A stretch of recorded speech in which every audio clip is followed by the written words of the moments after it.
Assalamu alaikum wa rahmatullahi wa barakatuhu, and welcome back to Reflections. This is episode 23, the Christmas special. Now, I know a lot of people who saw the title and the thumbnail are probably like, what in the world what is Yusha doing? Just bear with me. Just bear with me. Because we're in that time of the year. We're in the festive time of the year, the Christmas season, etc. And this is a very festive time of year. It's a very cozy time of year if you live in somewhere where it's cold and wintry, and the whole Christmas spirit and Santa Claus and giving gifts. And even, a lot of the Muslim community gets caught up in this whole time of the year and don't see many wrongs in practicing Christmas because it's been commercialized, etc.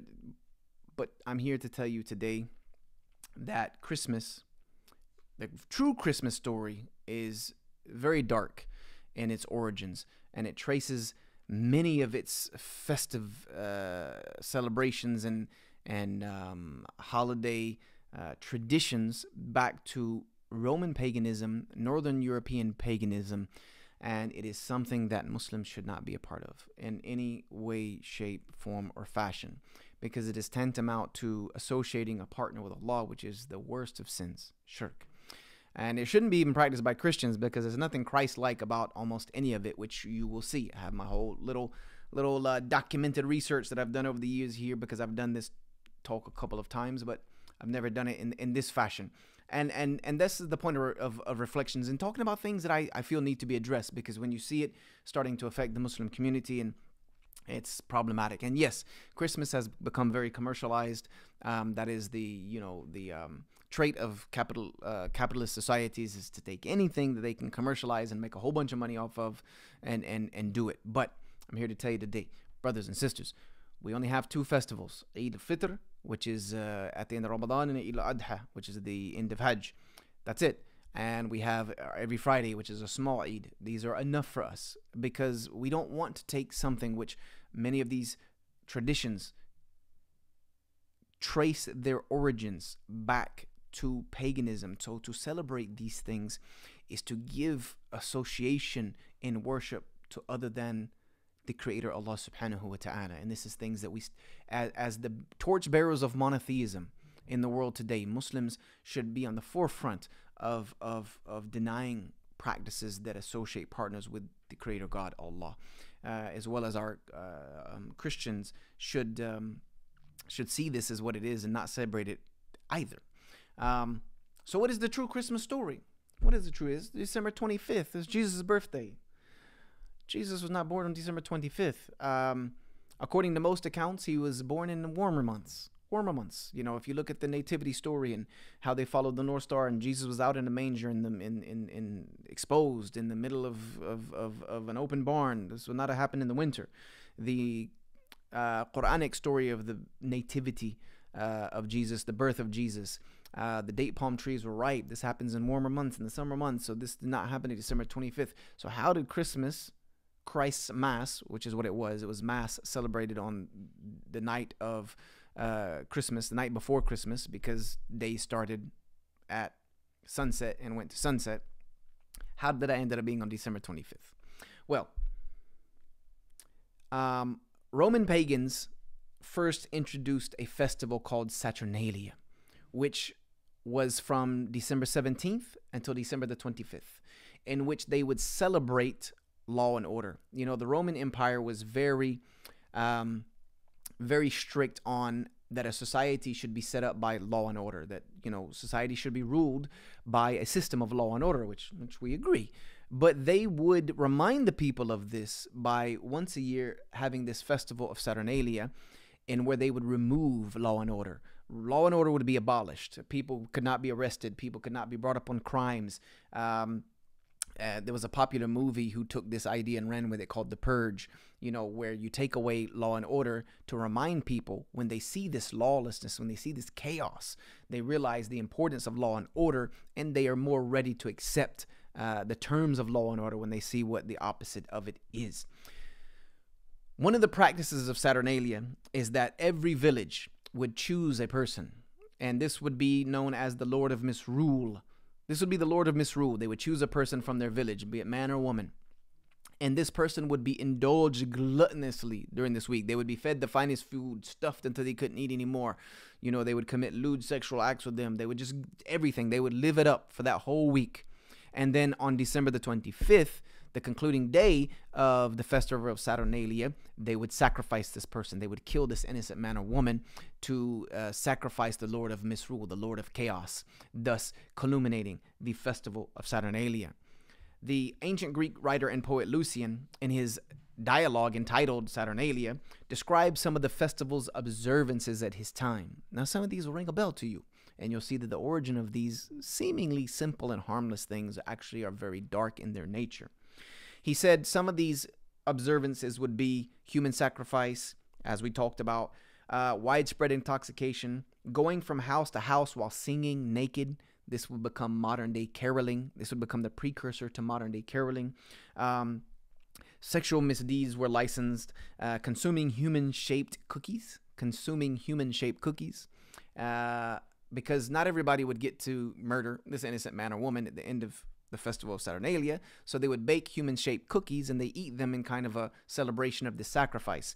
No, this gingerbread man did not come from the fairy tale story of Hansel and Gretel. It has a much darker, deeper, and more sinister origin. But you'll still see these gingerbread men pop up all the time during the Christmas time of year, during this festive time and holiday season. You'll see these gingerbread men all over the place. Traces back to the festival of Saturnalia. In the 4th century CE, Christianity imported the Saturnalia festival, hoping to take the pagan masses in with it. Christian leaders succeeded in converting to Christianity large numbers of pagans by promising them that they would not have to give up their festival of Saturnalia as Christians. The problem was that there was nothing, I mean absolutely nothing, intrinsically Christian about Saturnalia. To remedy this, the Christian leaders named Saturnalia's concluding day, December the 25th, to be Jesus' birthday. We solved that problem. You see, these compromises were made. These compromises had been made before, and I talk about this with Pauline theology and Pauline Christianity, that Paul made so many compromises with introducing Roman paganism and Mithras and Mithraic religion into Christianity and making them seem to be one and the same, thus converting many Romans and many pagans over to Christianity. So these further concessions were minuscule in regards to that. So these concessions have been made time and time again throughout the history of Christianity. Christians had little success, however, in refining the practices of Saturnalia in the beginning. As Stephen Nessenbaum, a professor of history at the University of Massachusetts, writes, in return for ensuring massive observance of the anniversary of the Savior's birth by assigning it to this resonant date, the church, for its part, tactically agreed to allow the holiday to continue to exist as it had always been. The earliest celebrations of Christmas were celebrated by drinking, sexual indulgence, singing naked in the streets, caroling, etc. The Reverend Increase Mather of Boston observed in 1687 that the early Christians who first observed the Nativity on December the 25th did not do so thinking that Christ was born in that month, but because the heathens' Saturnalia was at that time kept in Rome, and they were willing to have those pagan holidays morphed into Christian ones.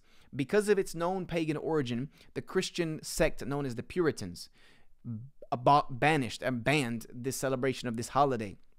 And in Massachusetts, where the Puritans kind of held sway, from 1659 to 1681, the celebration of Christmas was banned in the state of Massachusetts. However, Christmas is still celebrated by most Christians, even though it has very little to do with Christianity, has very little to do with Jesus Christ. What happened was they took pagan practices and morphed them into Christian ones in order to gain power and influence over the pagans of Rome at the time. So this was for political power. This was the reason. This was a calculated move that we morphed these pagan holidays into a Christian one in order to bring in these pagan adherents of paganism in Rome into Christian adherents who would then pay tithes to the church, etc. So it's all about power and money and politics. That's just the way it went. In Northern Europe, many of the traditions that we now see as part of the Christmas festivities and might seem to be a bit harmless, they go back to paganistic roots as well, for people who never even heard of Jesus Christ. The pagans of Northern Europe celebrated their own winter solstice. They celebrated the shortest day of the year, the winter solstice, known as Yule. And you'll even hear that now in Christmas mention: Yuletide joy, Yuletide spirit, the Yuletide season, etc. This all goes back to paganism, way before people who had ever heard of Jesus Christ. And it was observed on the shortest day of the year in celebration of the sun god Mithras being born. So they celebrated on the shortest day of the year, the sun god Mithras being born. They would celebrate it on that day of the year. And it was customary to light a candle to encourage Mithras, the sun god, to reappear the next year. Huge Yule logs were burned in honor of the sun. The word Yule itself means wheel, which is a celebration of the sun disk. And the custom of kissing under the mistletoe is also part of this Yuletide paganism worship. Kissing under the mistletoe was like a fertility ritual. Now we see it in people's homes all over for the Christmas festive spirit. Put a mistletoe and, you kiss under the mistletoe is supposed to mean something good. This traces all the way back to paganistic worships of fertility rituals. Holly berries were also considered to be food of the gods. The evergreen tree is the one symbol that unites almost all Northern Europe winter solstices. Live evergreen trees were brought into homes during the harsh winters as a reminder to the inhabitants of that home that, see, as this tree continues to live through these harsh winter months, the warm weather will come again and your crops will grow. Evergreen boughs were sometimes carried as totems of good luck and were present at weddings representing fertility. The Druids used a tree as a religious symbol, holding their sacred ceremonies while surrounding and worshiping these huge trees. All of this goes back and traces even the most harmless thing you might think of as mistletoe and gingerbread cookies and Yule, and these all go back to paganistic practices, which no person who believes in the one true God and in monotheism should have any partake in any way, shape, form, or fashion. In the year 350, Pope Julius I declared that December the 25th would be celebrated as Jesus' birthday. There is little doubt that he was trying to make as painless as possible the transition for pagan Romans, who were the majority at the time. The majority. This is not long after the councils of Nicaea and Catholicism became the state religion and became the only accepted form of Christianity, that pagans were still the majority. So in officially appointing Jesus' birthday on December the 25th was to help bring sway into people who were pagan at the time. The new religion went down a bit easier, knowing that their festivals and feasts would not be taken away from them. Christmas, which was known as Christ's Mass, like I said, they celebrated Mass on the evening before Christmas Day, and that became known as Christ's Mass, and was shortened into Christmas. Most historians agree that it began in Germany, though Catholics and Lutherans still disagree about which celebrated it first. The earliest record of an evergreen being decorated in a Christian celebration was in 1521. And there's a verse actually in the Bible in Jeremiah that forbids this: to cut down of trees, bring them into your home, decorate them with tinsel and silver. This is actually a forbidden practice within the Bible itself. A prominent Lutheran minister of the time decried blasphemy, said this is blasphemous. You should more look to the tree of life, which is Christ. So we see that these practices, even though they might seem like they're harmless, we're just putting a tree in our house and decorating it. We're just giving some gifts to each other. We're just celebrating the Secret Santa at the office, and all of these things might seem very minuscule to you, but that's the whole point of the devil. The point of the devil is to try to make these things minuscule to you, in an attempt to get you to practice them, knowing that these things in and of themselves are practices that were given in worship to other than the one true creator, Allah, of the heavens and the earth. So we stay away from these things, and may Allah grant us the ability to have the strength to stay away from these things. I get asked a lot of times, especially by converts. This is a big convert issue this time of the year, because families here in the West especially get together on Christmas and have Christmas meal and etc. And I'm asked, can I go to these things? And I always tell these brothers and sisters that I judge this on case-by-case basis. You have to know your own relationship with your family. Are you able to go there and tell them that, look, I'm a Muslim, I don't practice these things. I'm not going to sing under the Christmas tree with you. I'm not going to help you decorate the Christmas tree. I'm not going to participate in Secret Santa and all of these other paganistic practices, but I will come and spend time with my family as long as I can exclude myself from these things. And you can even explain to them that none of this is Christian in the first place. This all goes back to paganism. You explain why you don't want to do it. And if they're fine with that, great. If they're not, then you probably, unfortunately, have to separate yourself from this, because keeping family ties is not more important than worshiping the Creator. Keeping family ties is extremely important in the religion of Islam. It's considered one of the major sins to cut off ties of kinship for no good reason. Now, if these ties of kinship are causing you to worship other than the one true God, you cut them off. If you're in a relationship with you being abused by family, you cut them off. Your protection, the worship of Allah subhanahu wa ta'ala is foremost in your own personal protection. But if you're able to do this and avoid these things, then go for it. But that's a case-by-case basis. Now, with all of these practices, where did this dude Santa Claus come from? Where did this big jolly guy, this big old fluffy guy in a red suit and a big old white beard, who rides a sleigh with 8 magical reindeer across the world in one night, climbing down people's chimneys, breaking into people's homes, where did he come from? How did this even happen? I'm going to tell you.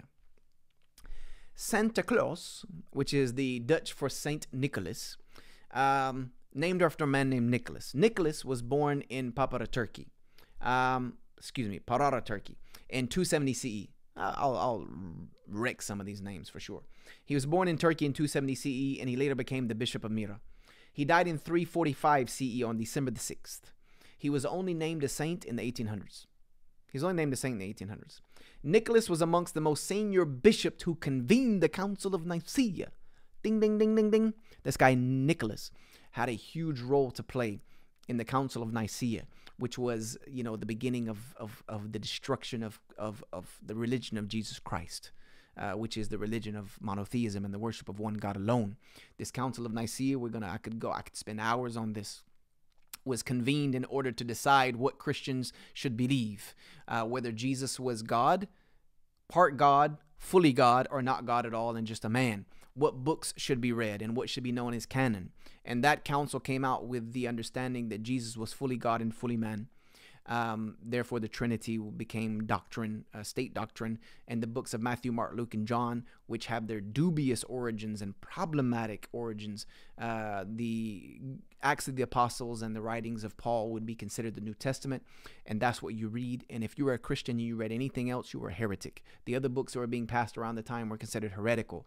And you could be found with them, you could be sentenced to death. So they enforced through power and through politics and through murder, and the fact that Catholicism and the worship of Jesus as God in the flesh would be the state religion. This guy, Nicholas, was part and parcel of that. The text they produced portrayed Jews as children of the devil who sentenced Jesus to death. In 1087, a group of sailors who idolized Nicholas took his body, they took his bones from Turkey and moved it to Bari, Italy. There, Nicholas supplanted a female boon-giving deity called the Grandmother, or Pasqua Epiphania. So this became some weird ritualistic practice with this guy. It became cultish. These people who revered Nicholas became a cult. And this boon grandmother used to go around filling children's stockings with her gifts. That was what she was known for. The stockings that are hung on the chimney with care. It's all part of the Christmas rhymes. This goes back to this weird practice of this Nicholas cult. The grandmother was ousted from her shrine at Bari, which became the center of the Nicholas cult. Members of this group gave each other gifts during a pageant they conducted annually on the anniversary of Nicholas's death, December the 6th. This would become the origin of giving gifts to each other on Christmas. The Nicholas cult spread north until it was adopted by German and Celtic pagans. It kind of merged in with German and Celtic paganism. These groups also worshipped a pantheon of gods such as Woden, their chief god, and the father of Thor and Baldur and other gods. Woden had a long white beard and he rode a horse through the sky one evening each autumn. When Nicholas merged with Woden, Nicholas shed his Mediterranean appearance, grew a beard, mounted a flying horse, and rescheduled his flight for December and donned heavy winter clothing. So this is the origination of the birth of Santa Claus, or St. Nicholas.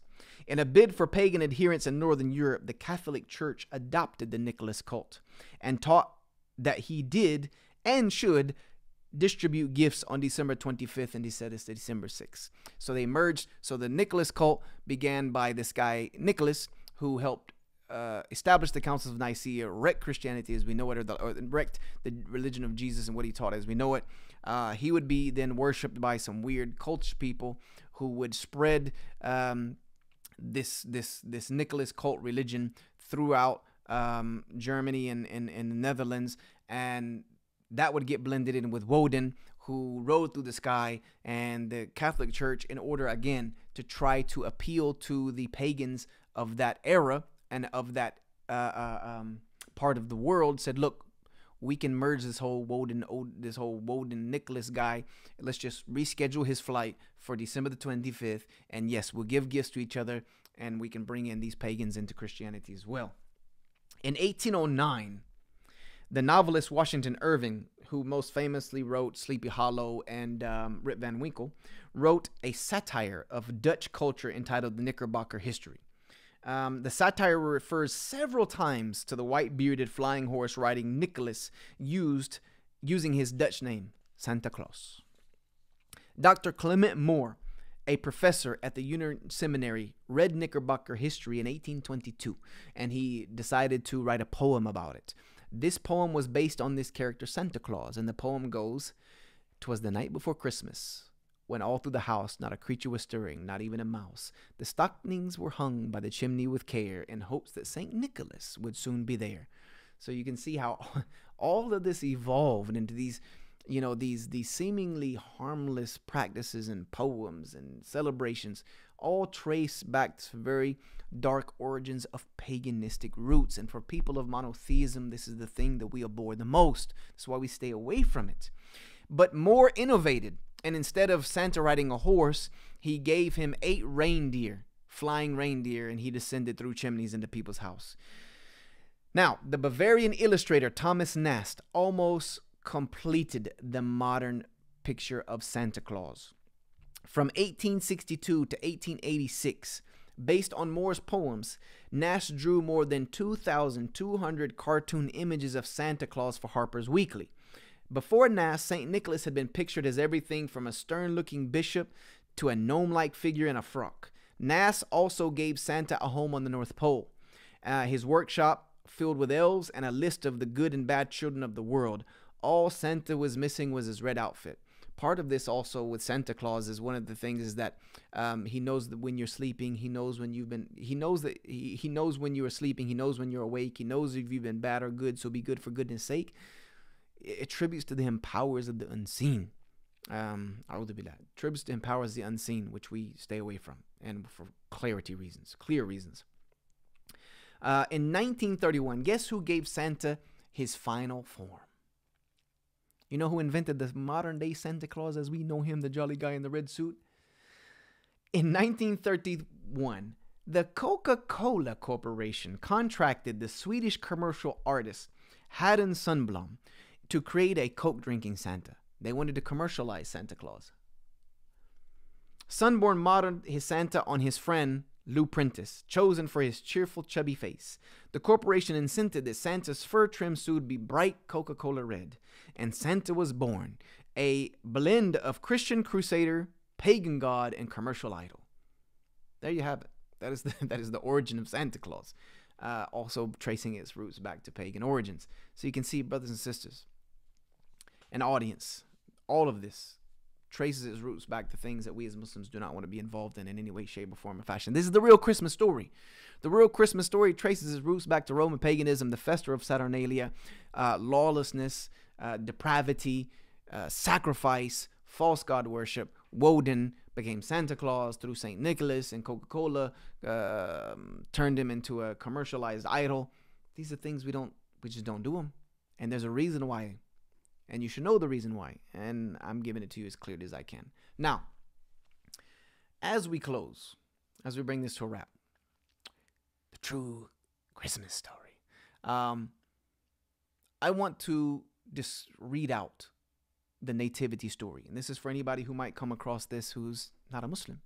And if you've made it this far, I applaud you. Hope you've enjoyed it.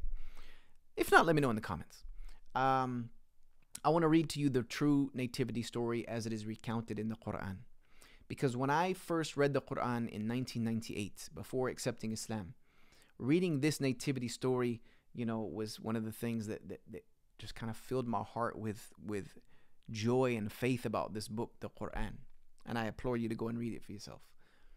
This is the true Nativity Story as recounted by the Quran. So these words are the English transcribing, translation, interpretation of the very words of the Creator of the heavens and earth in the Quran.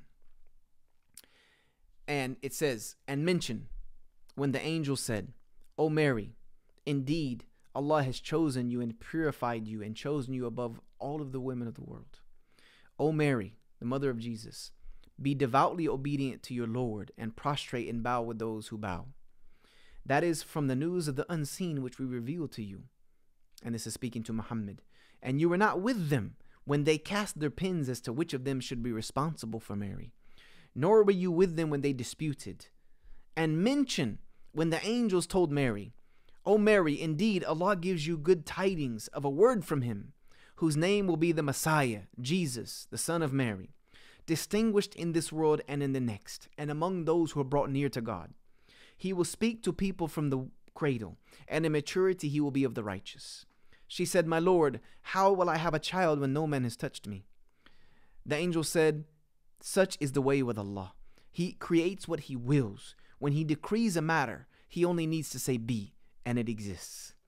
And he will teach them writing and wisdom and the Torah and the gospel.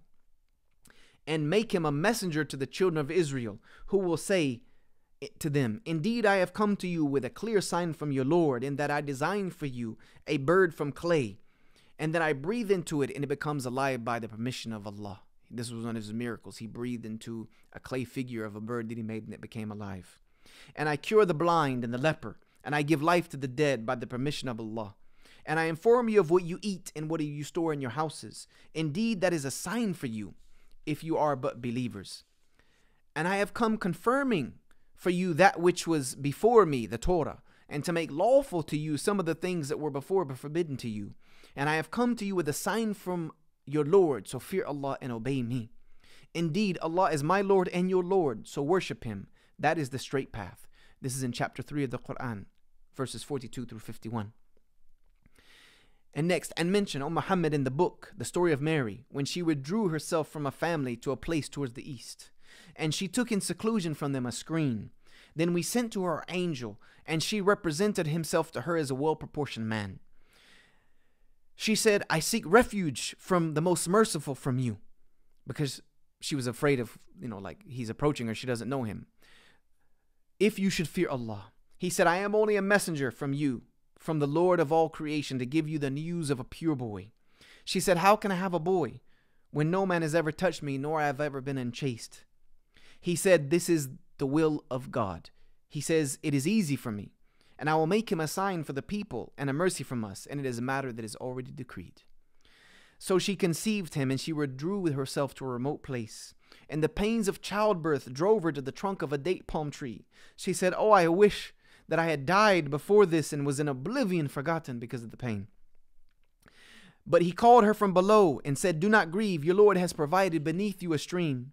And shake towards you the trunk of the date palm tree. It will drop upon you fresh ripe dates. So eat and drink and be contented.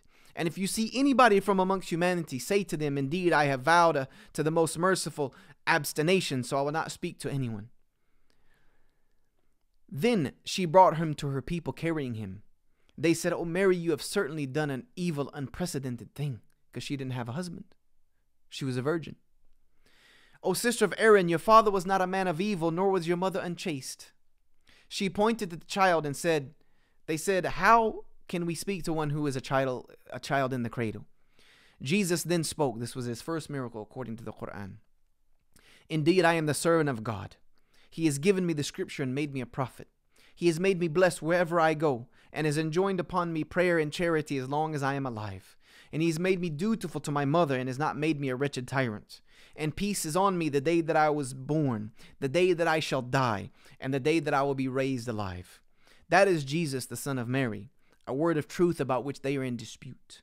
It is not befitting that God has a son, exalted is he above this. When he decrees an affair, he only needs to say be, and it is. Jesus said, indeed, Allah is my Lord and your Lord, so worship him. That is the straight path. Then factions differed concerning him from amongst themselves. So woe to those who turn to disbelief from the scene of the tremendous day of judgment. How clearly will they hear and see on the day that they come to us, but the wrongdoers on that day will be in clear error. And warn them of the day of regret, when the matter will be concluded, and yet they are in a state of heedlessness and they do not believe. Indeed, it is we who will inherit the earth and whoever is on it, and to us they will be returned. And this is in chapter 19, named after the mother of Jesus, chapter Mary, in the Quran, verses 16 through 40. That is the beautiful nativity story that is laid out in the Quran, without the Christmas trees and mistletoe and Yuletide and gingerbread and all of that weird stuff. Just purely the story of Jesus coming into this world as a prophet and a messenger of God to bring people back to worshiping him alone upon true, pure monotheism, to worship the one true creator alone, and therefore celebrating his birth, which didn't happen on December 25th, but to celebrate his birth by introducing practices that worship gods other than the one he was sent to this earth to worship and to teach other people to worship is of the deepest forms of blasphemy and treachery. So we avoid these things, Muslims. And anyone else who's watching this is the reason why Muslims nor Christians or anybody who believes in pure monotheism should worship or should celebrate these paganistic festivals of Christmas, because this is the true Christmas story, and it's dark and it's weird and it's deep and it's been commercialized, and Coca-Cola invented Santa Claus, as you know, and today, who was a big fat jolly red man who flies around the world in one night. And come on, parents, we know better than this. But brothers and sisters, this is the true Christmas story. Hopefully you can spread this to as many people as you want. Share this with anybody that you know that might be involved in celebrating Christmas festivals or whatnot. Explain to them why we don't do this. And I'm looking forward to seeing you guys. I look forward to seeing you guys going on. What is it, the 14th? Look forward to seeing you guys in the new year, the next episode of Reflections. Because after this one, I'm in 12 days, I'm heading over to the UK to film some charity spots for One Ummah Charity, who I stand by very heavily and support their projects and things that they do around the world. So I'm going over there to film some charity spots for them and do some other things, and I'll be back the first week of January, and that's when we will release the next episode of Reflections. Where it goes and what we talk about, I don't know. You just have to tune in every week to see. It could be this, it could be it's a mixed bag. It's whatever I want to talk about and whatever I feel needs to be addressed. The new project, Yusha Evans Coaching, is going better than I could have thought. I've only pushed it that one time in one episode and a couple of social media posts, and we've been filling up quite regularly. We have booked out days, so if you are interested in getting your coaching session, your counseling session, your therapy session with me, please click on the link below. It's always in the link, yushaevanscoaching.com. And if you're interested in seeing what that is about and you didn't see the last episode, go back and watch the last episode of Reflections, episode 22, where I put it into detail and into length. As always, I close this off by saying I love all of you for the sake of Allah subhanahu wa ta'ala. May Allah grant you peace in your hearts, peace in your homes, peace in your minds, and peace in your souls. And we'll see you on the next one. Stay away from that Christmas stuff. Assalamu alaikum wa rahmatullahi wa barakatuh.